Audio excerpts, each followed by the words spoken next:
Hello, and a big welcome to all of you out there who are listening or seeing this podcast.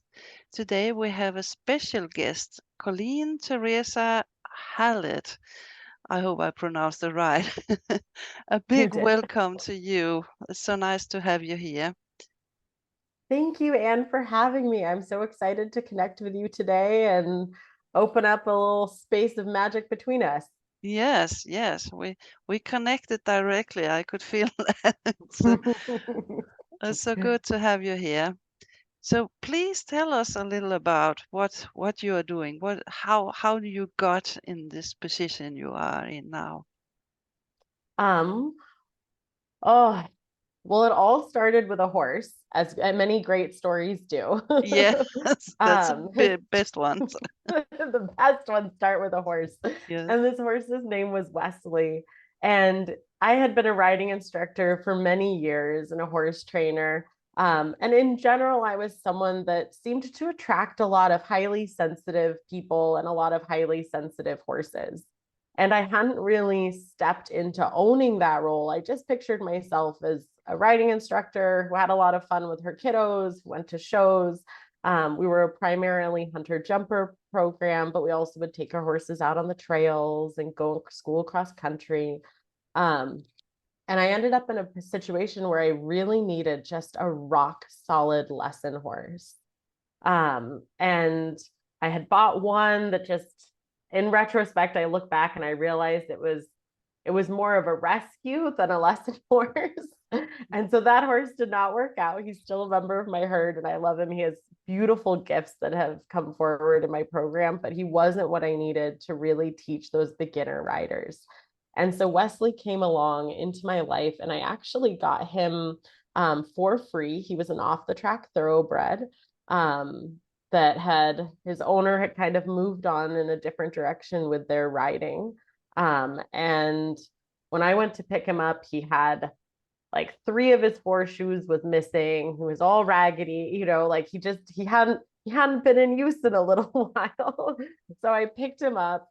Um, he was super good when I took him for a quick little spin just around the arena when I tried him.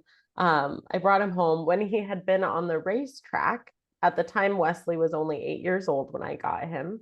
When he had been on the racetrack, he had been in a crash during a race. Wow. And that had caused kissing spines as well as he had big knobby knees. And he was one of those horses that, while he was very handsome and he had this gorgeous, he was this dark brown bay with a big white blaze and just this heart of gold.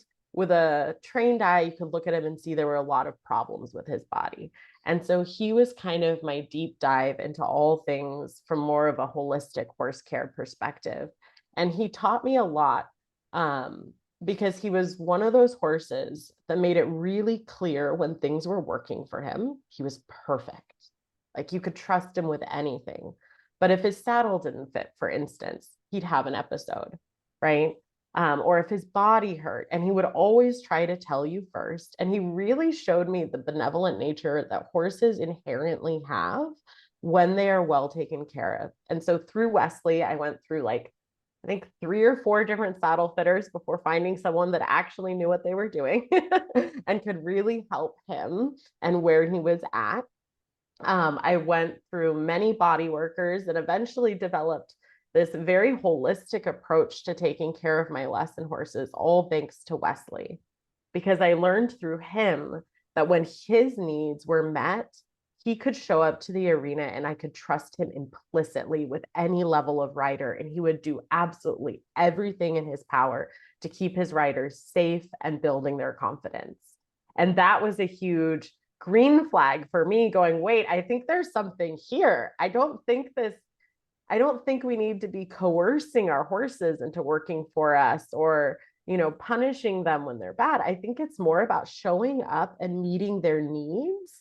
And when their needs are met, their gifts can unfold. And then like kind of the visual I get is like when the horse's gifts really unfold, it's like they spread wings. We've all had those heart horses in our life that just changed something for us. And that's what Wesley was for me. And So as I kind of switched and focused more on meeting his needs, I started to realize this disconnect with the riders, where even if all of his needs were met, if the rider wasn't connected to their own body, right? And not just, getting into the right position, but really deeply connected to the wisdom, the innate wisdom of their own nervous system and their own flesh and blood. They couldn't connect with him as deeply. And we would end up in a situation where like the riding became a little bit more coercive, a little bit more, well, we're going to apply pressure and release pressure rather than just finding where, and kind of what I've transition to a little more is like finding where there's flow. Where are the yeses and following those rather than applying pressure when they're doing something wrong and releasing pressure when they're doing something right. And even beyond, I have a background in operant conditioning, which a lot of people know as positive reinforcement. And even that started to fall out of resonance because the horses would do things because there was a reinforcer, like a treat involved or the releasing of pressure. But there wasn't this soul level connection that Wesley started to show me was possible. And so through him, I took this big shift in my lesson program and started, helping riders with their breathing, helping riders like tap into the wisdom of their nervous system and supporting the horses in a way so that they could show up to each session as their best self. And through this experience, I realized that the more the horses were equipped to teach, the more they led the session, the more I became more of a facilitator than the person who needed to have all the answers. And the horses started to really help me co-create the sessions that the people were having. And I started having these amazing results within my traditional hunter jumper riding program, of clients who are dealing with things outside of the barn, coming to the barn and finding this space of center within themselves, this space of healing within themselves, this space of confidence within themselves that the horses helped foster and co-create, that they were then able to take into their daily lives and make the shifts that they needed. I had one woman who, after riding with me for a while, she ended up switching jobs. And she told me later on that when she first came to my barn, the job she was at really wasn't working, but she thought she was the problem. And through being at my barn and learning to connect to her own innate wisdom, she found the space within herself to realize she wasn't the problem in this job. She needed a new environment, right? And so I started to see that through my modeling of showing a different way of showing up for the horses, the people started to show up differently for themselves. And kind of fast forwarding to this year and where I am now, I recently moved from Northern California over halfway across the United States to Wisconsin. And I moved right before winter. I didn't want to bring my horses. It's much colder. I know it says we call it Northern California, but it's only north because it's north of Southern California. Okay. It's not cold. It snowed once in the 7th grade, whereas Wisconsin, gets a couple feet of snow. And I didn't want to do that to my horses. I didn't feel like it would be setting them up for success to do such a big move before winter. So I made the decision to leave them in California temporarily and wait until spring, and I would go out to Wisconsin. But it left me with no opportunity to create income. And so it was a big leap of faith. I was driving my car across Utah and across Colorado and Nebraska, South Dakota. And I had this realization that over my past 15 years in business, the one thing my friends always called me for was business advice. Before they'd ever invite me out to lunch, they'd be calling me up to ask like, hey, I'm running into this problem with this client. Hey, I'm running into this problem with my horses. Hey, I'm running into, and I ended up being the person that was like helping people get their websites built, helping people figure out how to show up online, helping people figure out how to kind of bridge this gap between building a sustainable income that they could energetically keep up with. We all know how labor intensive horses are. And I had kind of started to find a way to do it where I wasn't so burnt out all the time. I was able to do it from a place of deep resource within myself, which in turn, horses being such sensitive creatures and the people that are attracted to horses being such inherently sensitive people, when I showed up fully resourced, there was something bigger that really started to happen in the sessions. And so I realized, I feel like this is the opportunity. I feel like everything the universe put together so I would have this epiphany. And so I started to offer business coaching, and I call it my embodied business mentorship, and helping people find a way to build their businesses in a way that suits who they are and their gifts energetically, so that they can support all the beings in their care, whether it's the horses or the clients themselves, their children, right? Everybody ends up feeling resourced in a way that's sustainable. So no like flash in the pan success, or no, working 80 hours a week, burning yourself up, showing up to your lessons super crabby. Oh my gosh, did I used to show up to well, before I learned how to hold a business that really supported me, I was like, with the best of intentions, I would find myself showing up crabby and cranky to sessions with clients and horses, and it just doesn't work. And so now I've fully pivoted into this role of helping women with their horse businesses doula their gifts through their business in a way that supports all the beings that they are connected to. And that kind of brings us up to the present moment, Anne. Yes. I should consult you. Yeah. And that is fantastic. Have you a business now, or you're just starting up, or yeah, how is it going? It's going really well. I have horse clients. I have some body workers. I have a trainer who's building a program to teach other trainers. I have a client who runs her own lesson program. So it's beautiful. The horse community is so small. So really through word of mouth, I've started to be able to find people, and people find me, who are looking for exactly what I have to help them with.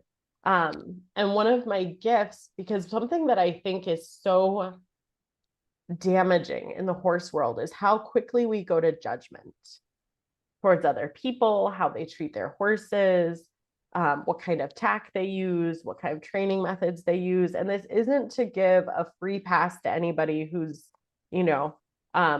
knowingly doing harm to horses. But there are so many people out there in the horse world with really big hearts who just they're at a different point in their journey. I wasn't like born on earth going like, I know how to fit a saddle properly. Like the first time I ever, quote unquote, fitted my own saddle, I pulled up a video on YouTube and I was like, yep, we've got 3 fingers of wither clearance.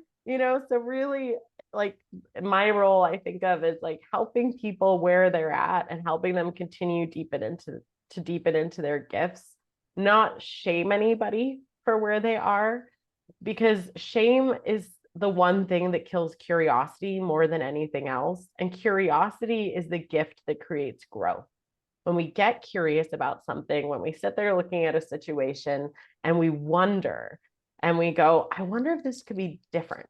I wonder if it could be better. I wonder what's possible here, right? It gives us the opportunity to go down different rabbit holes. And even while I was building my holistic practice with my horses and my clients, I went down a lot of rabbit holes. And some of them worked great for some horses, and some didn't work for any of the horses, and very few worked for all the horses. And so one of the things that I'm really passionate about is not, shaming people or making people feel wrong for where they are in the process of learning. As long as you're showing up with an open heart and an open mind, I think we need to be building each other up, because it's that open heart and that open mind that helps us continue to evolve in co-creation with one another. It keeps us out of that kind of toxic competitiveness. It's okay to want to have a very successful business. It's okay to want to be able to abundantly take care of yourself financially. And you don't need to do it by fighting against other people, right? The world doesn't need more people fighting against one another and trying to point fingers as to who's right and who's wrong. People need more people able to show up in honest conversation with an open heart, willing to look at themselves, but also willing to look at one another in a way that fosters loving compassion. And part of loving compassion is knowing when someone is ready to level up and expecting that of them. Part of loving compassion is to know when someone really just needs to be where they are and be witnessed for what they've been through. Loving compassion is knowing how to meet your fellow humans, your clients, your horses in this space beyond judgment. And that's what I aim to do in every space I find myself in. Sounds fantastic. I just sat and I thought that would be a dream world if everybody were like that. If everybody was open and open to change, open to listen and give, yeah, that would be very nice. Well, the nice thing is right, if you think about any kind of big shift that we make in our life, it starts in the everyday, right? Like when I first start helping clients tap into their intuition, tap into their body, feel into that like gut feeling of yes and no, I very much steer them away from, trying to use that skill on big decisions right away. Like instead, when you wake up in the morning and you open your refrigerator, what feels good to have for breakfast in your body, right? What feels like a yes? There's this adage that people say, how you do anything is how you do everything. And so often as humans, we see this like big problem and we want to attack the big problem when really, and even think about how we train horses, right? Instead of going like, okay, I really want this horse to know how to do piaffe. So today we are learning piaffe, right? The first step in any horse's education is learning how to be led, right? So why would we approach any problem in our life where we're attacking the big thing first, instead of working on those foundational steps and learning how to meet ourselves in those small places? If you have problems on the ground with your horse, they're going to inherently show up in your riding. If you have problems in your riding, they're going to show up in your piaffe, right? So, and instead of attacking the piaffe, going backwards, and good horsemen through all the centuries know this, you go backwards. You break things up smaller. You go back to the beginning and you figure out where the holes were and you build from there. It's all about creating a foundation. And I think as horsewomen, we know that intellectually with our horses, but we forget to implement it with ourselves. And if we're not implementing it with ourselves, how can we really show up that way for our horse? If we can't do it for ourselves, can we really do it for another being?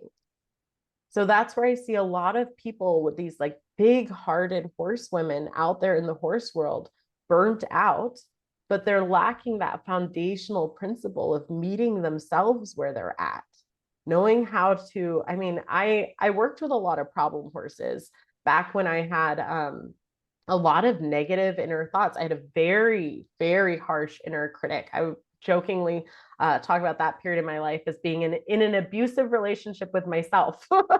Yeah.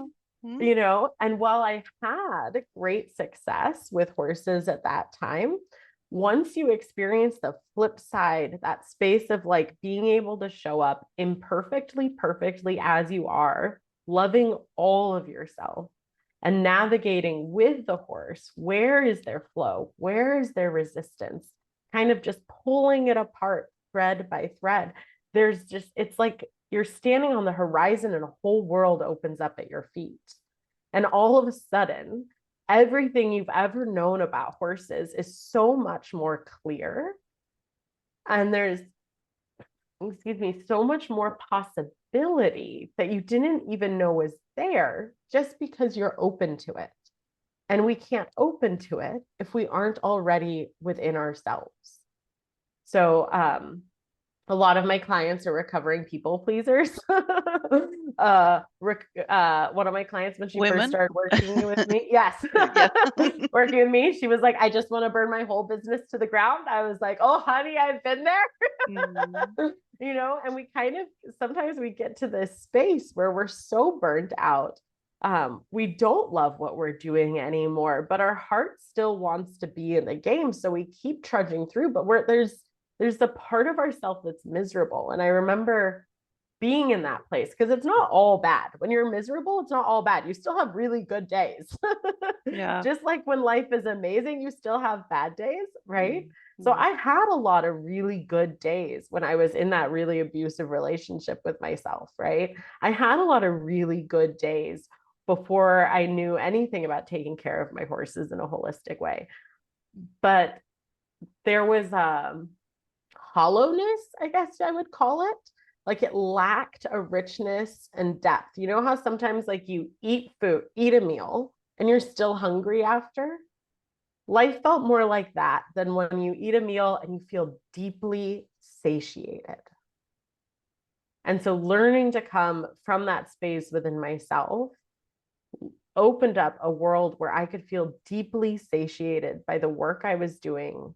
The horses were so deeply within their own bodies that I didn't even have to wait for a bad behavior, to show up, to know that they needed something, because they knew that we were open and receptive to listening and to their needs. They didn't have to yell or shout.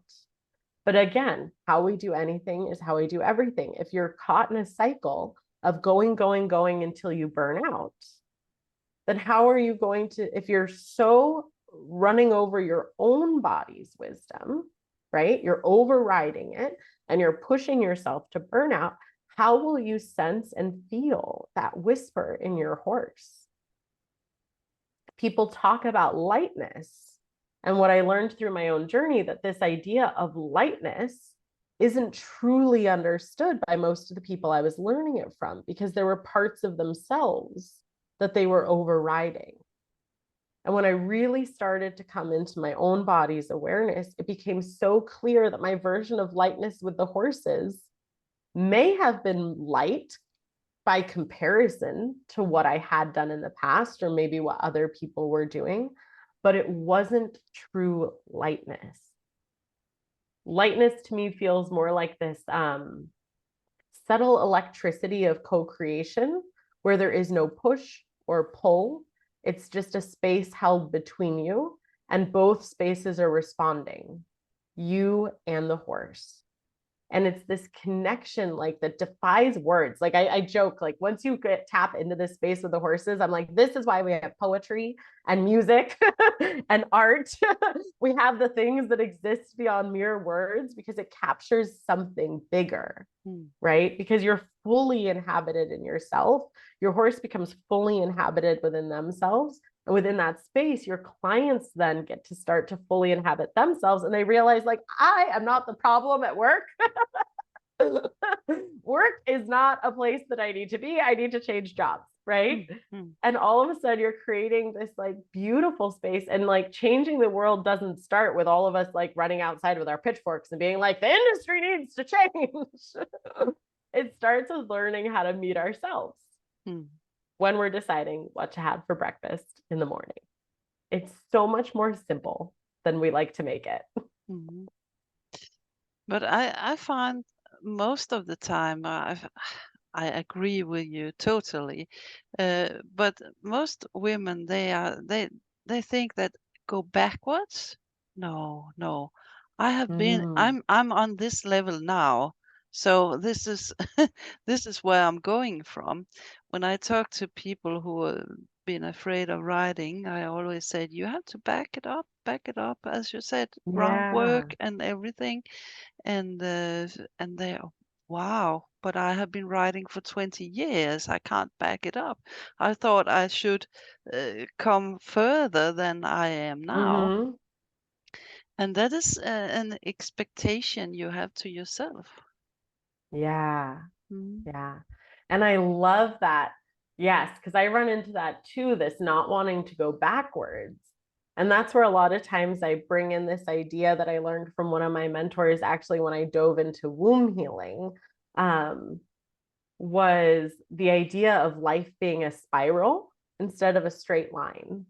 And then I took it a step further. And sometimes I think of the spiral as like this thing and it goes down, you know? So sometimes you're on the outside of the spiral and everything feels big and expansive. But sometimes there's something else that you need to learn to expand even more. And that's that, like, where you go back to that middle of the spiral and you learn something new, right? And it's almost like you're, I was describing it to a friend of mine on the phone a couple months ago. Like, it's almost like you're mining for the gold that you need, right? And so you have to go backwards, you have to go deeper, you have to, but it's not really going backwards. Again, you're just going back to that step that needs to be built, right? So that you actually have the foundation to expand into that next version of yourself. And I imagine when you work with people with their fear of riding, right? They were operating at one level in their riding, but I imagine after working with you, they move further in their riding. So that backwards actually creates a foundation for them to go even further. It's less that they, you know, are doing something wrong and more that they just need more tools in their toolbox, right? Yeah, what a beautiful, I had someone else told me the other day this great analogy of like watching like caterpillars, you know, when they're going along, they have to pull backwards before they go forward. That's right. But they're always moving forwards, even when they pull backwards. And I just loved that visual because I really connected with that. The number of times in my life I've had to like feel like a beginner again, just to get to that next level of growth. And I think there's another saying out there where like the beginner believes that they're a master, but the master knows that they will always be a beginner. The more you know, the more you realize you don't know anything. Right. And the more you open up to, like, again, going back to that idea of curiosity and wonder, right? The master's not the one, you know, hands on their hips, wagging their fingers, pretending like they know everything. They're the one who's able to open up and go, yeah, there's so much more here that I didn't even know was here. And now I'm going to go into, that kind of experimentation, playful phase where you get to learn new things. Yeah, that's right. That's right. And everybody I talked to also who had been with horses for many, many years, they say as you, the more you know, the more you find out that you don't know. Yes. So there's Isn't so that much. such an awesome thing to experience? Yeah. And that is why we horse people or equestrians or what you call it always have something to talk about. Yes. Always. Exactly. Yeah. How do you do your work? Is it online or do you go out to your customers or what are you doing? Right now it's all online via Zoom. And then I also have, so we do weekly Zoom calls. And then I also have an app that I use where we can send each other voice memos as well as text messages back and forth so that kind of as things come up, I can support them. We also usually have a few Google Docs that we're working on together that I like to call our sandboxes, where we get to, you know, maybe they'll upload a contract of theirs that they want to clarify, or, you know, a lot of times people are struggling with getting the right kind of clients. And that's where I notice there's usually a breakdown in the messaging. And this is something that I see, and I was guilty of forever. Everybody's website looks the same and uses the same language, but it's all like horse world jargon that somebody new to the industry wouldn't understand. So it's almost like everybody's marketing is to make themselves look cooler than the trainer next door, but no one who's looking for them knows what's right or wrong, right? They aren't speaking the language that the consumer would be speaking. They're speaking horse world language, which is great. but it doesn't work for helping customers identify you as like, oh, you are the right fit for what I'm looking for. And so helping people kind of comb through their messaging on their website, figure out where the holes out. Sometimes people don't even realize who their ideal client is. No. They're just like, I'll just teach anyone who will pay me because I have bills to pay. And that's an awesome place to be. And long term, I would like to see a world where people are better at referring people that are not a good fit for themselves to other people. I've gotten some beautiful clients from trainers in my area who knew that that person was not a good fit for their program. And I think that is just a testament to what's possible in our industry when we all know what our gifts and our strengths are. And especially the trainers that I work with who are very highly sensitive, who do want to create a program that's kind of on the cutting edge of where equine welfare is at this moment, they're going to want a very specific type of clientele. They're going to want someone who's on that wavelength, who's interested in that way. Someone who maybe doesn't know what a horse's needs are, but wants to know they're working with someone who knows how to advocate for those horses' needs, rather than, I think that the, 10 kids in a lesson, huge lesson barns, I feel like in some ways that's going to be something that's going to be fading away a little bit because the children, especially the young ones, are so highly sensitive. And what I see is it's very hard to cater to the needs of those individuals in a traditional lesson program. And there's ways to play with it. And this is kind of my very long-term vision is creating resources for trainers to actually start to create programs similar to the one that I created, but more attuned to their specific gifts. But one of the things that was challenging for me to let go in my program was this idea of everyone shows up to ride, so I need to give a riding lesson. And so I actually shifted the language in my program from riding lessons to just sessions. And in the onboarding process, making it clear that sometimes we're going to be riding and sometimes we won't. And sometimes someone shows up and they're just a big emotional storm. And you can throw them on the horse, but the horse is going to be mirroring that big emotional storm. And the lesson's not going to go very well. And so that's where I started to navigate, like even in my group lessons, because I still did group lessons, but I'd kind of take a temperature check of where everyone was at.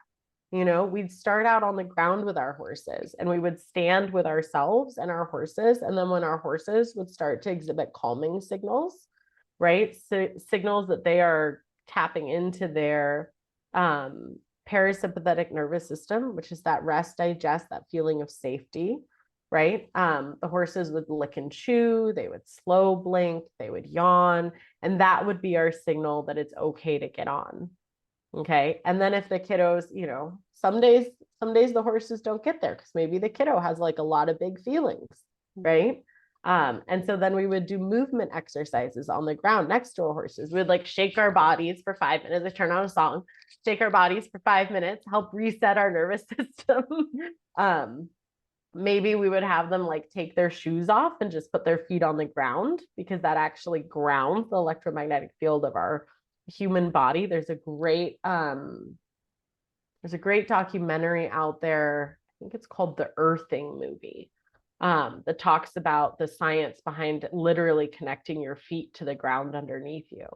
And through that, them having their own skills, then they started having skills for when they were at home or if they got home from a rough day of school, and being able to tap into that space of safety and security. And I have the pandemic to thank for a lot of this, especially the pivoting to working with the humans, because I had a more holistic program for a couple of years. By the time the pandemic happened, my horses had really kind of started to step into the space of mirroring their people. And people were showing up and my horses were just like completely shut down. They like had no interest in walking, no interest in moving. And I remember being in a session with a student, having her tap into her breath and having her tap into her body. And she turned to me and she said, "I don't feel safe." I was like, and it was one of those days where like her pony didn't want to go forward. He wasn't moving off the leg. And I'm like, what wisdom in that pony to not move when he has a person on his back that doesn't feel safe. Mm-hmm. And what a gift that we were able to honor his wisdom and not just tell her that she needed to kick harder or get the stick. And we were actually able to tap into like, wow, there was this feeling that she didn't know she had, right? Because being the shutdowns and things like that, they brought up a lot of emotions in the bodies of the people, right? And so learning how to help people move those emotions, because emotions are just energy in motion. I like to compare emotions to the weather, right? Like rain is not bad, sun is not bad, thunderstorms aren't bad. They all help with keep a thriving ecosystem. But if a rain cloud got stuck over your house, it would be an ecological disaster. If the sun got stuck over your house, it would be an ecological disaster. Yeah. So being always happy or being always sad or having that feeling of fear or lack of safety kind of stuck in the body, it's not good for the whole of the human. But the horses also sit there and go like, oh, hey, this needs to be helped. And so the horses, and that's where I really started to feel like I was stepping more into that role of facilitator, because the horses would stop everything and I'd have to kind of put on my curiosity cap and start to play and navigate. And sometimes humans aren't able to verbalize, I don't feel safe, right? No. Sometimes they don't know how they're feeling. No. So learning skills just to help them bring their system back into flow, right? Your parasympathetic nervous system allows the weather to keep moving, right? Fight, flight, fawn, and freeze, which are part of your sympathetic nervous system, are wonderful tools, but they're not designed to stay stuck in your body's system. They're designed to be there if you need it. If you're in a situation where you need to flee from danger, that's a beautiful gift Mother Nature gave you to be able to do that. And after the danger is past, or if maybe there was no danger to begin with, your nervous system just had the perception of danger, right? We need to know how to move that energy so that we can keep that weather moving through our system so we can go back to clarity again. And so that kind of became a huge foundational piece of my program. And that's something that I would love to help people implement in their programs in the future. But for now, just from my own journey, I know that the most important thing we can do is support horse trainers and riding instructors. So that, because if your basic needs aren't met, if you're not getting the sleep that you need, if you're struggling to pay your bills, if you're feeling like your boundaries are always violated by your clients, right? If your basic core needs aren't met, you can't show up as your biggest, most brilliant, best self. Wow. It's not possible. And so that's where that kind of more business structure and helping on that side of things, and not doing it from a place of, there are some people I think who kind of tell you how your business should be run. And I don't do that. What I really want is people to develop the emotional intelligence within themselves to know when a business is fitting them and when it isn't, and know how to bring that business into alignment with what works for them. Because a business model that works great for me might not work for someone else. You know, so what the person around the corner is doing and making a bunch of money at might burn you out. Another thing I see is in the horse world, sometimes there's this perception of people being successful. And on the back end, I've learned that a lot of people who we perceive as successful are not as successful as we think they are, or their business methods aren't working. But since we perceive them as successful, we're copycatting them right back to, like, you know, the websites that don't actually work for attracting clients or the clients that you actually want, right? Websites that don't know how to speak to the client. And there's just there's so many, like, I want to say there's so many problems in the horse world, but when I actually look at it, there's so many opportunities. The more problems you have, the more opportunities you have. Opportunities for growth, opportunities for change. When everything's going great, we never change anything. Wow. Like if like you feel great, you don't change anything. That's why, like, you know, sometimes we have to feel bad in life. Is that's that thing that creates the impetus within ourselves to go, okay, I'm like done with this. I need something different, right? For myself, it was like going home one day after working at the barn, doing something that I love, but being so burnt out. I remember going home, I sat on the edge of my bed and I just started bawling because I didn't know who I was. I was so burnt out. I felt completely lost in my work, and I didn't have any space for the things that I felt like really mattered to me, even just riding my own horses, right? I Going to recognize family that. events. Yeah. And it's such a big problem, or it's such a big opportunity in our industry for us to all look at ways. And that kind of sent me down like, okay, so I have like this holistic program that's great for the people, that's not great for the person holding the space. And so then I really dove into like how to make it actually work for me. And that was when, again, kind of this like perfect trifecta of when the horses are taken care of and you have the right people in the program that are having their needs met and your needs are met, there's just this whole new space that opens up. And it is the sandbox that I want to play with in every single day. But it's also the sandbox that I feel okay leaving and going on vacation. Like I don't need to be tied to it. But how is it working then? I can see the things that you're changing a little, Yeah. but mostly people think about the economy.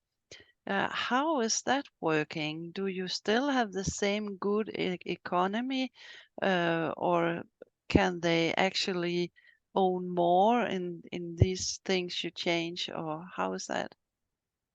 Yeah. So what I see overall is most people are undercharging for their services. Um, so like I met with one woman. We just did a one-off call, so just one coaching call. It's not something I do very often, but depending on each person's unique situation, for me, it's all about helping them implement the change that they need. So if somebody, what they have to contribute, you know, if their finances don't match up with like where they would get the best out of me, I refer them to go on to something else because I don't want them to spend money where they won't get a significant return on the value exchange between us to make it an actual increase in value in their business. But I did have one woman who she knew she needed to raise her prices. She didn't know how to do that. It was really blocking her. And after one call, she was able to raise her prices across the board, not exponentially, but just enough to where she made an extra $1,000 a month. And it was really for her, our call focused on like, what are her gifts? What is the value that she's bringing? Because people will always spend money on things that they value. A lot of people in the horse world, they communicate what they do, but they struggle communicating the value of what they're providing. They're like, I do 60-minute group riding lessons. Our lesson horses are really happy, right? They're like, and it's like, okay, but what's the value of a 60-minute riding lesson? What's the value of, right? And again, going back to, you have to speak the language that the consumer wants, right? So depending on who your ideal client is, it's really about figuring out who your ideal client is, what they perceive they need, and what you can provide, right? And so when she raised her prices, she only had one client that kind of grumbled, but everybody else was able to receive her increase in prices because they understood the value of what she was bringing to the table. It's a problem in the horse world that we have. It's a problem and an opportunity. Remember, we're going to keep those two connected. That we have such high expenses to run our businesses, right? that's where I see like long term, especially over the next 10 years, with kids just being more sensitive to their environment, right? Like, think about the children that were born during the pandemic when everything was shut down. They're all 4 years old now. Like, if you hang out with 4-year-olds today, they're very different than the 4-year-olds that like you like. I mean, 4-year-olds from my generation are very different than 4-year-olds from your generation, Anne. Yeah. And these kiddos are like really different than the 4-year-olds from my generation. So when those kids are 14, right, and they're showing and maybe they're buying their first horse, they're going to have very different needs. And I don't see a system that's really well equipped right now to support them. No. Right. And part of that does come back to the finances of it. If you're working with highly sensitive people, which the children of today are very, like, more and more children are being labeled as highly sensitive because they're very sensitive creatures. And sensitivity isn't a bad thing. Sensitivity is an inherent gift when you're working with horses, because horses are highly sensitive creatures. So creating programs that help children tap into the superpowers of their sensitivity and supporting the horses in a way, because a horse that is shut down, that's disembodied, that's uncomfortable in their body, that has to kind of like, there's a lot of happy horses that are uncomfortable in their body. I know happy people that are uncomfortable in their body, right? But there's a limit to the amount of physical connection you can create because there's a guardedness, right? And those highly sensitive children can sense that guardedness, and you can help them work with the horse through that guardedness. You can actually create a space where it's healing for the horses rather than, teaching the kids to like shove their feelings down. Like, feelings aren't bad. It's just the weather. Feelings are allowed to be feelings. Yeah. But, if you're really frustrated in a bad mood, it's probably not a good idea to get on your horse, because if your horse does something, you're probably going to take it out on them. And it's not because you're bad. It's because you're putting yourself in a position where you can't show up as your best self, right? So maybe on days like that, you do groundwork at liberty, right? Where there's less of a chance of you stepping into that part of yourself that you really don't want to express because it's not serving you. And it's not this like pushing it down, hiding it. It's just, it's existing here. It's allowed to be here, right? But I'm not putting myself in a situation where that version of myself starts driving. No. Right? I'm setting myself up for success, which also sets the horses up for success. I feel like I went a little bit on a tangent on that one. No, it is the details. That is what shapes everything. Yeah. But time is running. And as horse people, man, we could talk forever. forever. But if people want to get in touch with you and hear about your programs, where can they find you? You can find me at ColleenHallett.com, ColleenHallett. That's my website. If you want to set up a discovery call with me, I have a link to do that there. You can also find me on Facebook, Colleen Theresa Hallett, and on Instagram. I have 2 accounts. I have kind of a little bit more of the horse focused side of things, a little less of the business, a little more horse focused. It's at Horse Kinship. Oh goodness, let me try and remember how to spell this. HORSEKINSHIP. I'll give it to you written down so you can put it in the show notes. And then at the Embodied Business Witch. But yeah, and I don't know, I'm really excited for the future. I'm really excited for the direction that our industry is going. I see so many beautiful people out there doing really remarkable, amazing things out there in the world, and you're one of them. And it gives me so much hope, so much excitement.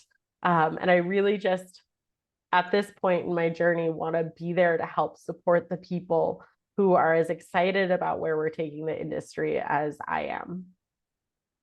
Yeah, there's a big shift right now, and you can feel it in your Yeah, bones.